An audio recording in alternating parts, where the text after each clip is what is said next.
reunió el Consejo de Estado, ¿se acuerdan que les conté? El presidente de la República, el presidente del Congreso, algunos congresistas, ministros, la fiscal de la Nación, el defensor del pueblo, que según algunos trascendidos que tenemos habría mediado en la situación para llegar a un punto intermedio. Y es que a tenor del comunicado que se emitió luego de esta reunión en Palacio de Gobierno, el punto número 5 señala que sobre la reforma constitucional relacionada a la inmunidad parlamentaria y las prerrogativas de altos funcionarios del Estado existe unanimidad, se entiende que también entonces el señor Merino, ¿no?, que ha participado, sobre la necesidad de un debate amplio, reflexivo y plural con la profundidad que amerita una modificación constitucional de esta envergadura, pensando en lo mejor para el país. ¿Cuál es el subtexto de este texto? Pues que ahí tienen que haber cambios. Pues se lo vamos a preguntar entonces a nuestros invitados que ya están conectados con nosotros y con quienes abrimos el programa de hoy: Rocío Silva Santisteban, congresista del Frente Amplio, y el señor Ricardo Burga, congresista de Acción Popular. A los dos, muy buenas noches. Gracias por esta participación. ¿Cómo están? Buenas noches, Jaime, y buenas noches, Ricardo. Buenas noches. Bueno, comencemos con la congresista Silva Santisteban. ¿Cuál es su lectura? Yo tengo una, la acabo de hacer pública. Tal parece que lo del Consejo de Estado ha servido para que el señor Merino entre en una suerte de introspección reflexiva junto a su mesa directiva, y lo que vendrían son los cambios. El tema en el Congreso siempre son los votos. ¿Será posible o no? Bueno, yo creo que en estos momentos ya hay una posición de, digamos, reflexión, y en algunos casos creo que hay un retroceso, ¿no? Un retroceso bien marcado. Bueno, ya lo dijo el congresista Urresti, pero también entiendo que también en la Comisión de Constitución se ha planteado la idea de un amplio debate, debatir. Y bueno, por supuesto, después de la renuncia de, no sé, la cantidad de digamos, miembros de la comisión de consultiva de la Comisión de Constitución, ¿no? Del Comité Consultivo, perdón, de la Comisión de Constitución. Entonces, pienso que va a haber una, digamos, reflexión al respecto, y yo creo que no creo que regresamos a una primera votación, Jaime. Creo que eso es lo que va a suceder, ¿no? Bueno, yo hago transparente mi posición. Yo voté en contra, junto con algunos otros miembros de mi bancada, y bueno, y el voto en contra. Pero uno votó, 6 votaron a favor, ¿no? Bueno, del Frente Amplio. Sí. Del Frente Amplio votamos 2 en contra y 5 a favor, y 1 que está en estos momentos en el hospital, que es nuestro querido Enrique Fernández Chacón, que está recuperándose del COVID, ¿no? Sí, pues ahí ha habido división, ¿no? Sí, bueno, ha habido división. ¿La habrá después? ¿Se mantendrá o habrá reflexión también en el Frente Amplio? Yo creo que estamos reflexionando, precisamente, estamos reflexionando. Ya hemos tenido una primera reunión, y el domingo vamos a tener una reunión de evaluación de la legislatura, así que yo creo que todavía hay posibilidades de conversar y ver qué otras cosas podríamos hacer y qué podríamos proponer en relación con la inmunidad, ¿no? Porque nosotros, fíjate, Jaime, nosotros en la campaña también dijimos que queríamos que la inmunidad parlamentaria se acotara al mínimo, pero que no se perdiera. Y lo que ha sucedido el día domingo es que al ver que se estaba, digamos, perdiendo la inmunidad también de los miembros del Tribunal Constitucional y del Defensor del Pueblo, y particularmente yo sí sentí que lo del Defensor del Pueblo me marcó mucho, porque el Defensor del Pueblo en el ámbito de los derechos humanos ha sido una institución muy, muy, muy útil, de verdad, Jaime. Y me parece que requiere esta posibilidad de tener una, digamos, una protección para poder denunciar a quien tiene que denunciar, ¿no? Claro, por momentos lo he visto sonriente al congresista Ricardo Burga, y eso esperamos, creo que el público mayoritariamente, sea una muestra visible de que también en Acción Popular se pondrán en orden, pero eso parece más complicado, ¿o me equivoco? No, buenas noches ante todo, Jaime, y mi saludo a Rocío. Buenas noches. Yo quiero manifestarte lo siguiente. Yo creo que recién el Ejecutivo se ha dado cuenta que el presidente se equivocó de cabo a rabo en su discurso el día domingo. porque él al pedir la eliminación total de la inmunidad parlamentaria, no se dio cuenta que eso afectaría el artículo 161 de la Constitución y el 201, porque tanto el Defensor del Pueblo como el Tribunal Constitucional tienen, y te lo leo textualmente, el Defensor del Pueblo es elegido y removido por el Congreso con el voto de los 2/3 de su número legal. Goza de la misma inmunidad y de las mismas prerrogativas de los congresistas. Por lo tanto, si el congresista pierde la inmunidad, automáticamente el Defensor del Pueblo y la Presidenta del Tribunal Constitucional también lo pierde. Acá no se ha hecho nada contrario a lo que el propio Presidente de la República pidió. ¿El presidente pidió que se le quite la inmunidad al Defensor del Pueblo? Automáticamente, y te lo leo nuevamente, artículo 161 de la Constitución. Ah, no lo había escuchado. A ver. El Defensor del Pueblo es elegido y removido por el Congreso con el voto de los 2/3 de su número legal. Goza de la misma inmunidad y de las mismas prerrogativas del congresista. Ya, pero ¿eso qué tiene que ver con los congresistas? Pierde la inmunidad, es en paralelo. Si el congresista pierde la inmunidad, el Defensor del Pueblo pierde la inmunidad. Te pido que leas el artículo 161. No, sí lo he leído, pero digamos, ¿cuál es esta interpretación? Que espero que no sea una interpretación auténtica. No, para que no es nada ninguna interpretación auténtica. Si el Congreso elige al Defensor del Pueblo y elige a los integrantes... Pero está bien que lo sigan eligiendo, pues, pero ¿por qué quitarle las prerrogativas? Porque es que es ilógico que quien elige no tenga la inmunidad y el elegido sí la mantenga. No tiene lógica. Ya. Porque además, a nivel mundial, el congresista tiene el derecho a la inmunidad. Y yo coincido con Rocío.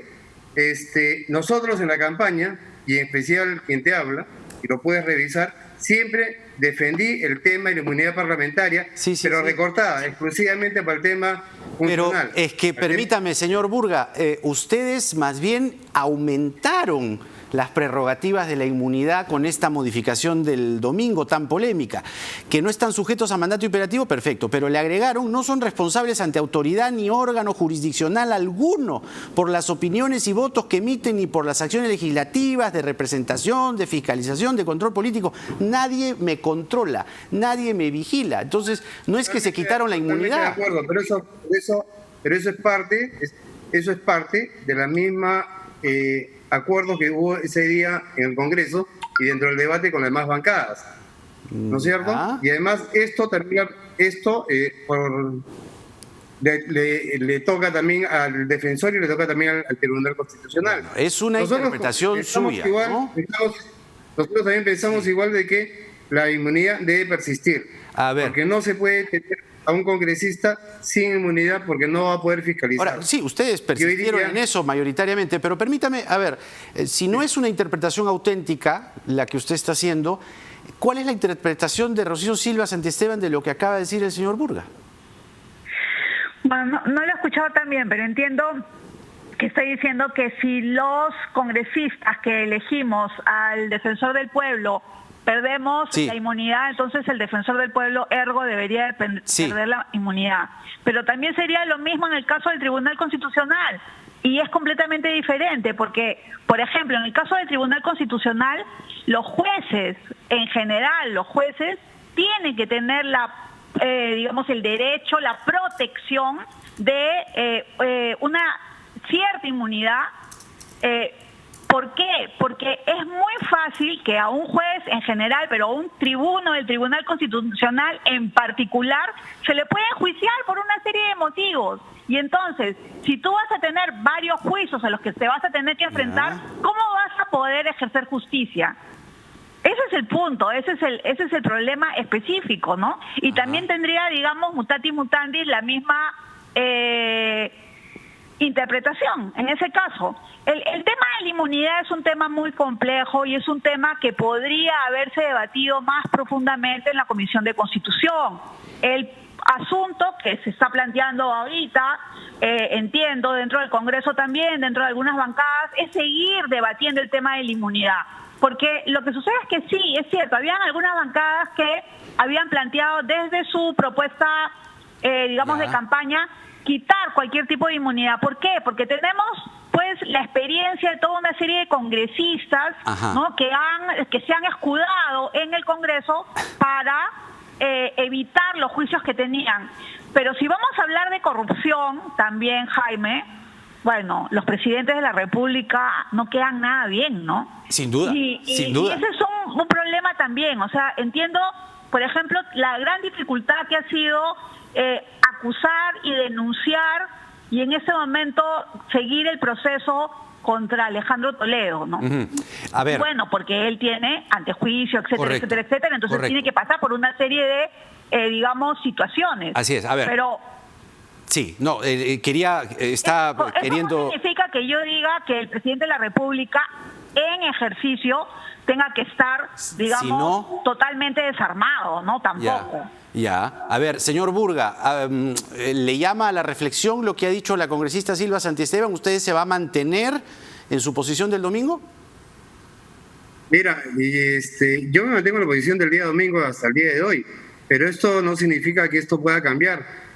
Lo que realmente apuró este tema fue la desesperación del presidente Vizcarra en querer pechar nuevamente al Congreso y pedirle públicamente un mensaje a la nación que retiremos la inmunidad.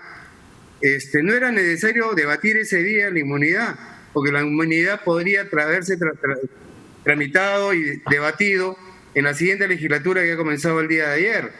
Entonces, lo que era así importante era ver los impedimentos para postular, porque si no se aprobaba el día 5, no se hubiera podido implementar para las elecciones del año 2021.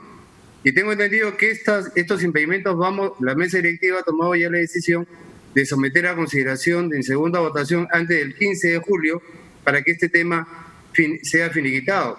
El tema de la inmunidad parlamentaria la podemos ver hasta el 15 de diciembre en que termina la legislatura, la segunda legislatura, así que tenemos tiempo más que suficiente para poderlo debatir, poder reflexionar, como llaman ustedes hoy día los periodistas, escuchar al Ejecutivo, No está cuál mal es su reflexionar, posición ¿no? con respecto a este tema. No está mal reflexionar, digo, ¿no? No está mal. No, no está mal. a ver, pero el término no lo utilizo yo per se. Es decir, es una palabra que me gusta mucho y suelo practicar eventualmente la reflexión. Pero esta palabra la usa el comunicado del Consejo de Estado, que dice que existe la necesidad de un debate amplio, reflexivo y plural. En otras palabras, lo que están diciendo es ese proyecto no va. No, perdón. Disculpa que te interrumpa, Jaime, pero esto es una llamada de atención a ambos poderes del Estado, no solamente al Congreso, No, claro, sino al Ejecutivo. pero que el proyecto no va, pues. Porque quien inicia el problema es el Ejecutivo. Nosotros teníamos tranquilamente la posibilidad de hacer el referéndum o poderlo volver a tratar en la segunda legislatura. No era necesario esa pechada del presidente Vizcarra. Ya, pero si él los pechó, ustedes dijeron, no, yo me levanto, me voy al Congreso, activo mi Zoom, el pedido del presidente Vizcarra fue puntual. Retiro total de la inmunidad parlamentaria.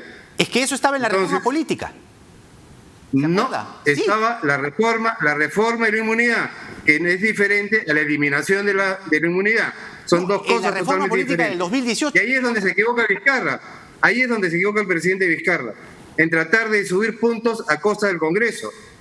Ya. Y ese ha sido el grave error del presidente Vizcarra. Ya, pero porque digamos, responder ante esa pechada, como usted señala, del presidente Vizcarra, responder con una norma que le quita la inmunidad al defensor del pueblo, que le quita la inmunidad a los magistrados del TSE, hemos respondido de acuerdo a las normas a los ministros.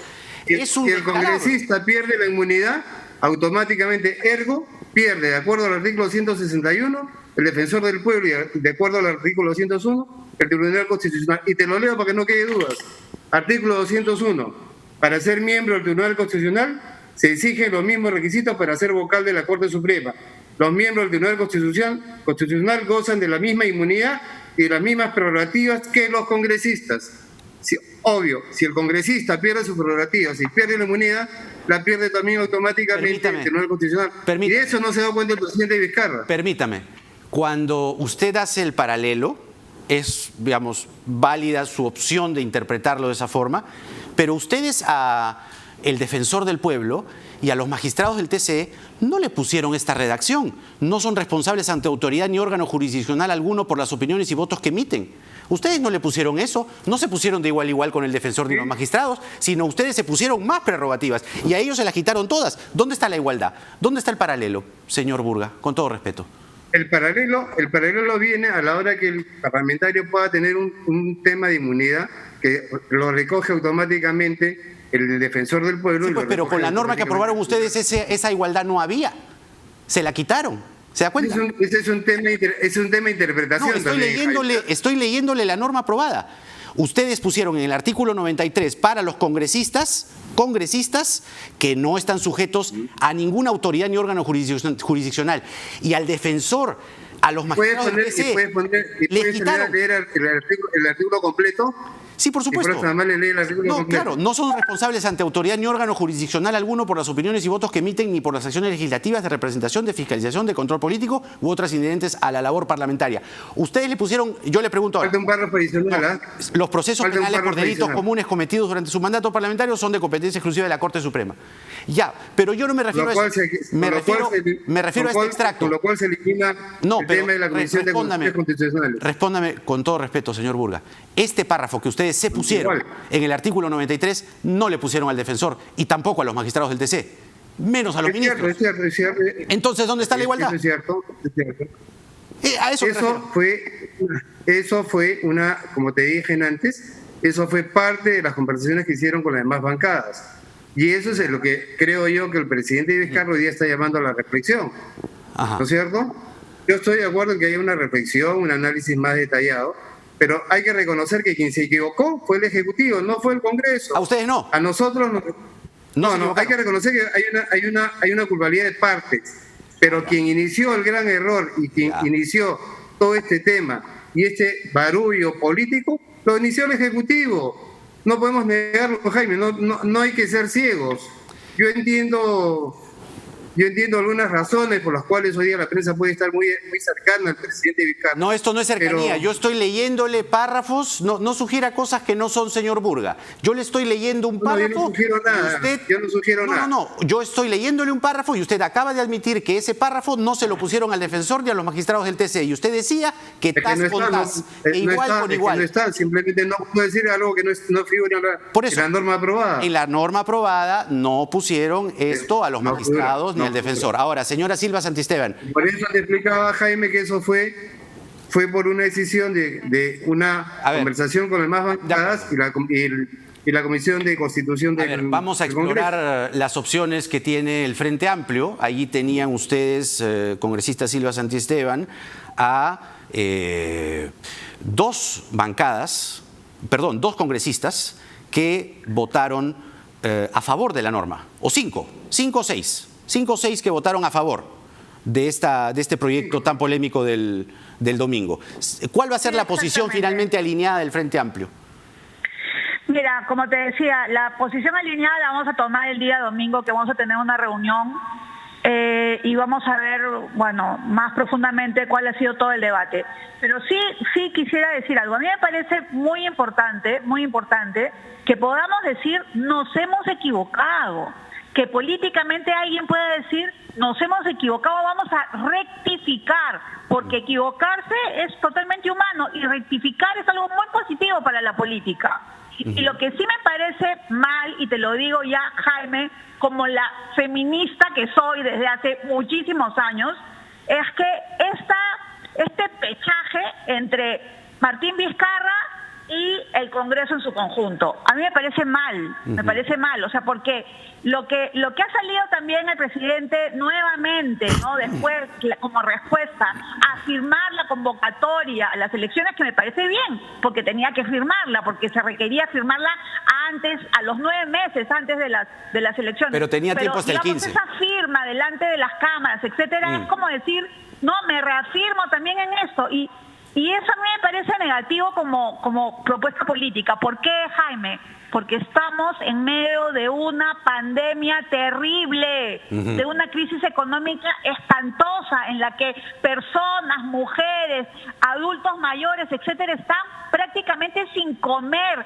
Tú has visto, tú eres periodista, tú sabes perfectamente la cantidad de banderas blancas que hay levantadas en las misérrimas casas alrededor de Lima.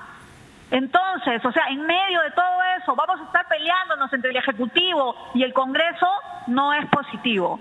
Más bien me parece positiva el consejo de Estado de hoy día, que ha sacado ese pronunciamiento, que bueno, es un pronunciamiento más o menos, ¿no? O sea, bien políticamente correcto, Ajá. pero es un pronunciamiento que en el punto 5 dice vamos a debatir.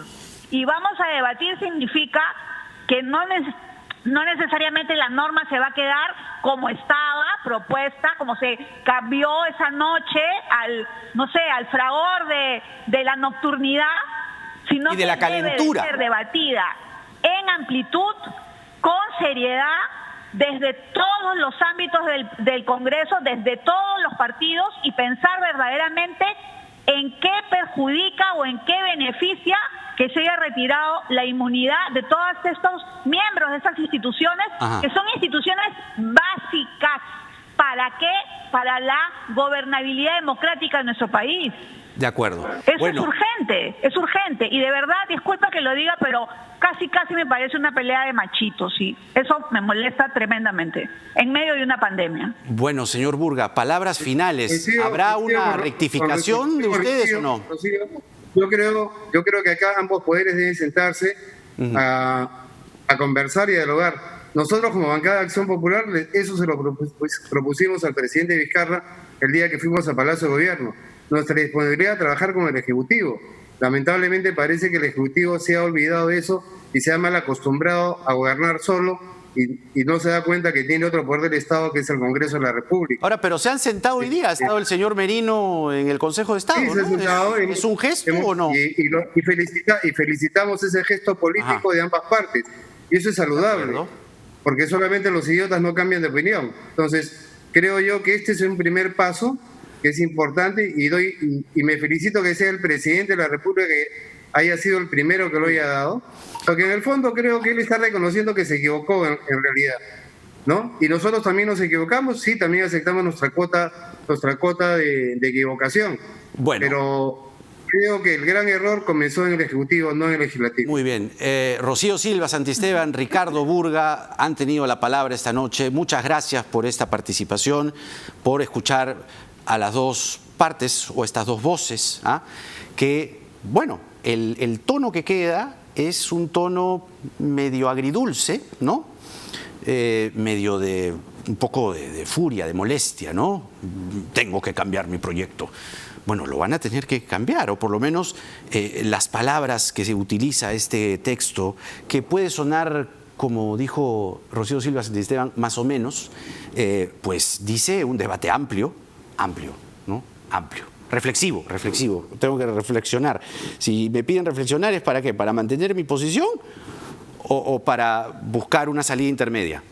Pues de acuerdo a nuestras fuentes, algo pasó dentro del Consejo de Estado.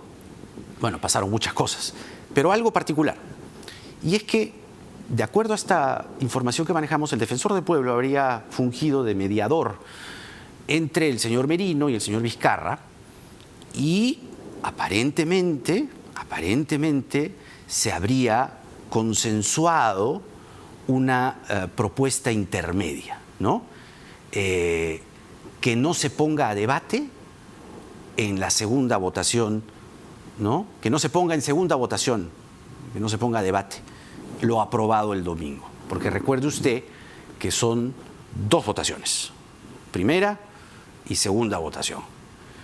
Aparentemente, aquí lo que habría pasado es que no se pondrá en agenda en segunda votación. Vamos a ver qué dicen las bancadas. Pero vamos a analizar